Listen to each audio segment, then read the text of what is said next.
Here's the fastest way to add footnotes in Microsoft Word, plus a shortcut and one cleanup tip. By the end, you'll know where the command lives, how to type the note, and how to keep writing. Step 1 is opening the right tab. Go to the References tab on the ribbon. That's where Word keeps footnotes, citations, and other reference tools.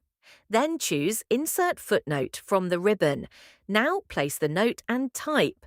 Word jumps you to the footnote area automatically. Type your note, then click back in the body to continue writing. On Windows, Ctrl-Alt-F inserts a footnote instantly. Pro tip: double-click the footnote number to jump back and forth between the note and the exact spot in your paragraph.